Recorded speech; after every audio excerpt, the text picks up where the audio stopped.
Hello, Hello, I'm Layla, and I'm Emily.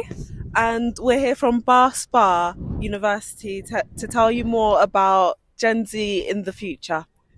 We've been going around and interviewing you on your opinions, and we're going to be looking at some of those responses and analysing what we think the future of Gen Z might be looking like. We've broken down the themes of Gen Z into gender, politics, economics, and sexuality so we can understand what your views are on these topics that are going to affect the future generations. Unfortunately, one of our group members couldn't be here today, but don't worry, we do have a replacement. Hi, I'm Nathan, and let's get into this documentary. Now, I'm here with Maya, and she looked into gender in Gen Z. And one question that was asked was, are we governed by the patriarchy? What did people have to say about this? 90% of people who answered the question said yes, that we are governed by a patriarchy, but the 10% that didn't were all straight men between the ages of 18 to 50, which was really interesting to find because they're men. Yeah. Well, what about progressiveness? Are we currently progressive, or do people think that we're going back in time? So this was more of a split question because we had a lot of people who believed that gender rights, especially compared to the past, were progressive, but the majority of the answers portrayed that it was that gender rights were more going back in time, and they did a specific highlight on the last 10 years and political activism, and then has focused on reversing women's rights. There's a lot of like the transgender community, their rights have been reversed, gay rights, a lot of things like that. So gender, unless you are a white male, it seems a lot of people are worried that because of the legislation and the laws and the increase of the far right in the last 10 years, that gender rights are going backwards instead of being continuing to be progressive as they should have been. And on that note, what are the biggest threats that gender rights are facing currently? So this was another really split question that we found from your answers, and the biggest one was the increase in the far right, as it has been explained in the last few questions answered, but also the system of capitalism generally. In the last decade, we have seen toxic masculinity and red pill content has really posed a threat to women's rights, but it also is having like a knock-on effect to rights regarding someone's sexuality as well, which is really quite dangerous. And then another really interesting one that I wasn't expecting from my research, that a lot of people answered, was that religion is playing a big part in gender rights, as a lot of people are still treating women or people of other sexualities or anything like the transgender community based on teachings of the Bible that can be seen as really outdated in a modern society. Okay, so I'm now here with the lovely Nathan McKean, Hey y'all. and he is going to be discussing politics and the future of Gen Z. So, Nathan, what did people say they aligned themselves with politically? So from the poll, most of the people who took in it actually said that they aligned most with far left politics. So we had a lot of people aligned with the Green Party. We had a couple who were centred to left, a couple centred to right, and then the remaining were Reform. So it's really interesting because you can really see the change of guard from the poll alone, that people are now disillusioned with the Labour Conservative system that we've originally had and are moving on to either far left or far right. Okay, so my second question for you, Nathan, is what do people think the political state of the UK is in currently? I had no answer other than it's absolute shambles, and another word that I'm not allowed to use on camera. So, but I'm sure you can deduce from that what the answer would have been. A lot of people are very upset with the Labour government currently, but they're also upset with the parties that we have alternatively. So whether that is the Green Party, the Lib Dems, the Conservatives, Reform, everyone thinks that everyone's out for themselves. So that's really interesting. So, do people think that politicians have our best interests at heart? Again, not a single person said yes. Everyone said no. Politicians do not have our best interest at heart. And the one person that did say yes, said, but eventually they don't because they are too corrupted by greed and obsession with power, which is a very interesting take because there's no guarantee when you get into politics that you will be the one in power. So it's interesting to see that people are so driven by being in control that they're willing to even maybe change their moral or political beliefs just to get that essence of power, which we can see a lot in history. That has happened before. So, what is the biggest political concern in the UK? So the main two answers was the rise of far-right politics, so that's Reform UK, and then also the worry of a coalition between the Conservative Party and the Reform UK. And then the other one was issues surrounding human rights. So obviously there's talks of scrapping the Equalities Act, and then the general attitudes towards women's rights, and then transgender rights, homosexual rights. There's so much.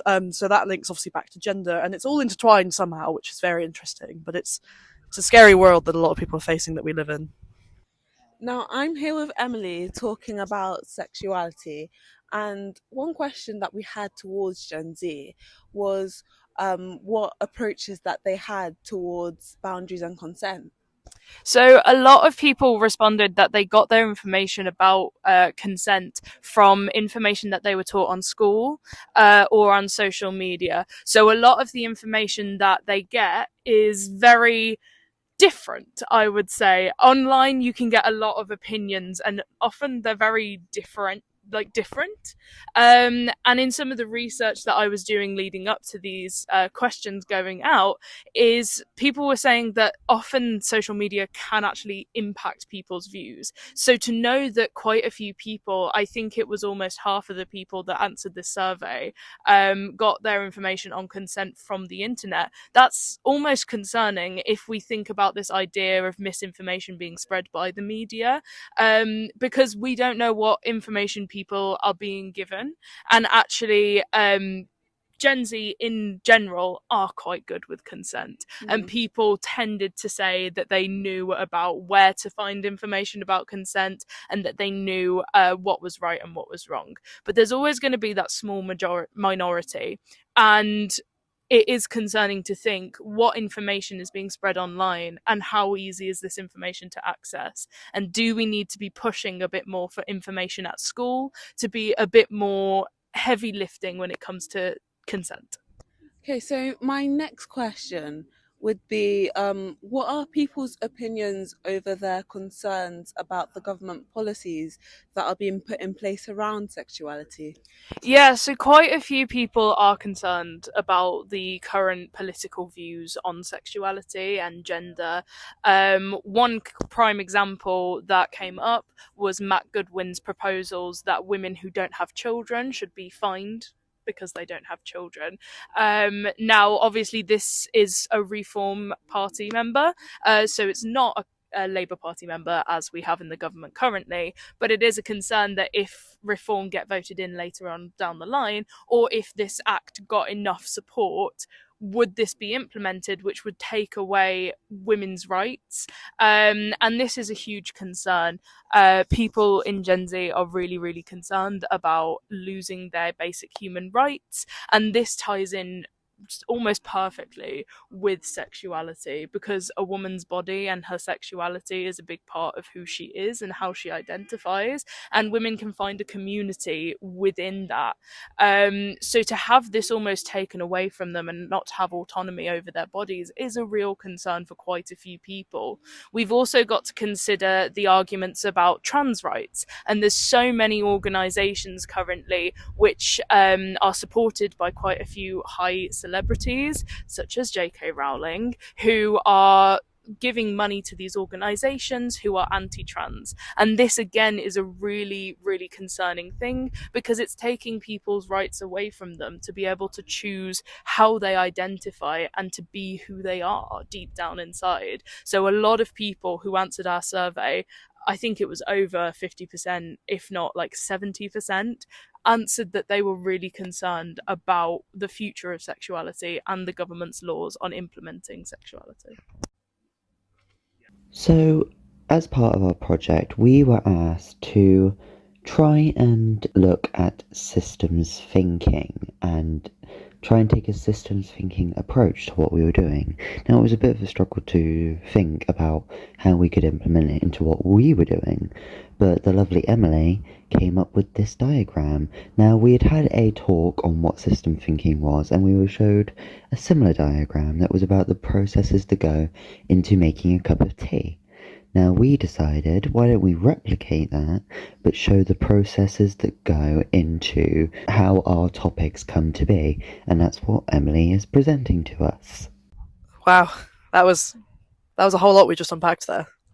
Yeah. Any good takes that we can spin this on? I mean, although a lot of the things that we have just talked about were quite negative things, the fact that majority of our responses were very similar to one another, it just shows us that as a community and as a generation, we have this sense of identity and community within our social group. A lot of stipulation that there is around Gen Z is that we're all on our phones and we're not interacting with one another. But I actually think it's the complete opposite. I think we are very engaged with one another and we all have very similar beliefs and opinions within the world that we are living in. So if you have watched this video and resonated with anything that's been said, know that you're not alone. We had 30 plus responses to this, and somebody out there is feeling the exact same way that you are. So yeah, it's also nice to see that a lot of the older generations who answered this poll also really sympathized with Gen Z, and obviously because our generation is what's going to be the future, but they also saw that these issues were a concern. But most people have a sense of these issues are not going to dictate the entire world, and obviously, like you said very nicely, you're not alone. So please call 0800. But yeah, Nathan, what do you think? Yeah, no comment, mate. Ow! Yeah! okay. Hello, testing. Hiya, testing. 1 2 1 2 1 2 1 2. So what was really interesting was that 90% of the yes to the question of we are governed by a patriarchy were you can cut this out, babes, you can cut this out.